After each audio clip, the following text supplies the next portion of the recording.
Sharing is caring. दोनों भाई नाश्ते की टेबल पर बैठे थे।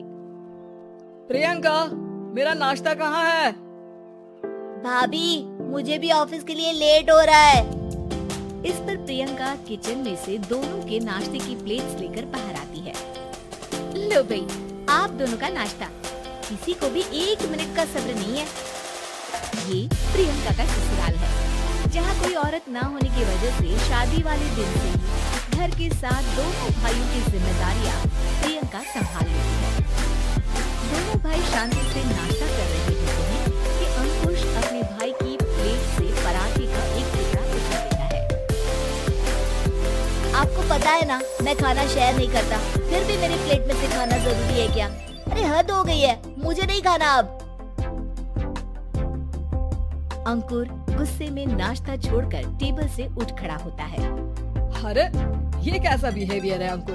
एक टुकड़ा ही तो है। एक हो या आधा, मुझे भूख लगी है तो ये सिर्फ मेरा ही है। उसे भी किसी के साथ शेयर करने बैठा तो भूखा नहीं रह जाऊंगा। अरे बाबा ठीक है, अब इस पर भी लड़ाई। दूसरा बना देती हूँ, पर प्लीज ऐसे खाना बीच में छोड़कर मत जाओ, इससे अन्न का अपमान होता है। ओ प्लीज भाभी, ऐसी कोई चीज होती ही नहीं है। आपके पास पैसे हैं, खरीदो और खाओ। अगर नहीं खाया जाए तो फेंक दो। अरे दुनिया में सब यही करते हैं। अंकुर बैग उठाकर ऑफिस के लिए चला जाता है, जिसके पीछे उसका बड़ा भाई मायूस सा घर में खड़ा रह जाता है। जिसने बचपन से सोने की चम्मच में खाया हो, उसे दुनिया के बारे में क्या पता होगा। वैसे गलती तो हमारी ही है। अगर कभी बचपन में ही सही गलत का फर्क सिखाया होता तो आज ये हाल नहीं होते। आप फिक्र क्यों करते हैं जी?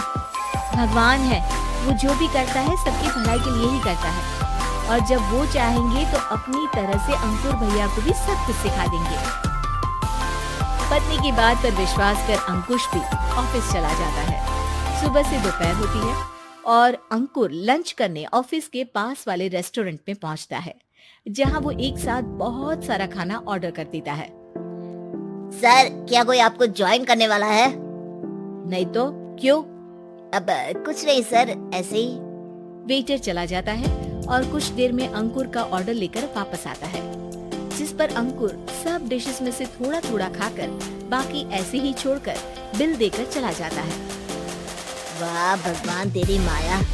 कहीं कोई एक एक टुकड़े के लिए तरसता रहता है और ये 5 लोगों का खाना ऑर्डर करके एक का भी पूरा नहीं खाते। ऐसे वालों की माया। वेटर टेबल साफ कर बचा हुआ सारा खाना लेकर रेस्टोरेंट के पीछे घूम रहे बच्चों के पास पहुंच जाता है, जिसे देख बच्चों के चेहरे खिलते हैं। वाह, आज इतना सारा खाना आया। थैंक यू भैया, भगवान आपको खाने की फैक्ट्री बना दे। अगर ये फैक्ट्री मेरी होती तो तुम लोगों को कभी किसी का झूठा बचा हुआ खाना नहीं खाना पड़ता। चलो तुम लोग खाओ, पर ध्यान रखो किसी को पता ना चले, तो मेरी नौकरी चली जाएगी। इसी के साथ दिन बीतता है और रात को दोनों भाई एक साथ घर पहुंचते हैं। कुछ देर में सब डिनर करने बैठते हैं, जहां अंकुश अंकुर को समझाने की कोशिश करता है। अंकुर, अगर हमें लाइफ में सब कुछ मिला है, इसका ये मतलब नहीं कि तुम उसका गलत फायदा उठाओ, बल्कि तुम्हें उसकी मदद से दूसरों को भी मदद करनी चाहिए। भैया, जिनके पास नहीं है उनकी वजह मैं तो नहीं ना। और ऐसे बहुत लोग हैं जिनके पास सब कुछ है, इसलिए अगर मैं एक इंसान कुछ नहीं करूँगा तो कोई फर्क नहीं पड़ने वाला। तुम्हारे भैया बस एक चीज समझाना चाहते हैं कि जिस चीज की हमारे पास कमी नहीं है, उसे बर्बाद करने से अच्छा है कि लोगों के साथ शेयर करें। इससे हम सिर्फ सामान नहीं, खुशियाँ भी बांटते हैं, और इसमें तुम्हारा ज्यादा कुछ हो जाएगा नहीं। भैया भाभी की बात सुन अंकुर कुछ बोले बिना उठकर चला जाता है। इसी तरह दिन बीतते रहते हैं, जिसमें अंकुश और प्रियंका कोशिश तो बहुत करते हैं, पर अंकुर पर किसी भी चीज का कोई असर नहीं पड़ता। एक दोपहर अंकुर सैंडविच खाते हुए सड़क के किनारे चल रहा होता है। तभी उसकी नजर आइसक्रीम वाले पर पड़ती है और वो सैंडविच सड़क किनारे फेंक आइसक्रीम खरीदने पहुंच जाता है। अब इसे कहते हैं जिंदगी का सुख। जैसे ही अंकुर आइसक्रीम लेकर पीछे मुड़ता है तो एक आदमी को सड़क से वही सैंडविच उठाते हुए दिखता है। वो आदमी बहुत कमजोर, गरीब, जैसे बहुत दिनों से खाना ना खाया हो वैसा लग रहा था। अंकुर उसके पास जाकर खड़ा हो जाता है। उसे देखकर आदमी सैंडविच अंकुर की तरफ कर देता है। आपको भी खाना है क्या?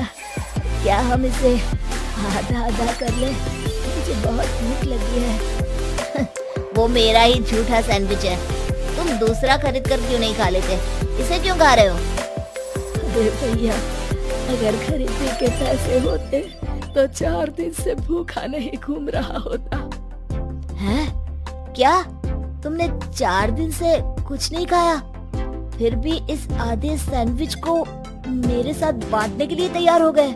क्यों?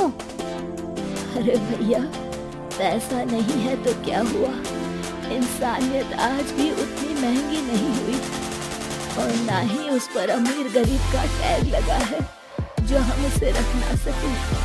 पर अफसोस, आजकल लोगों के अंदर पोषण, खून या विटामिन से ज्यादा इंसानियत की कमी होने लगी है।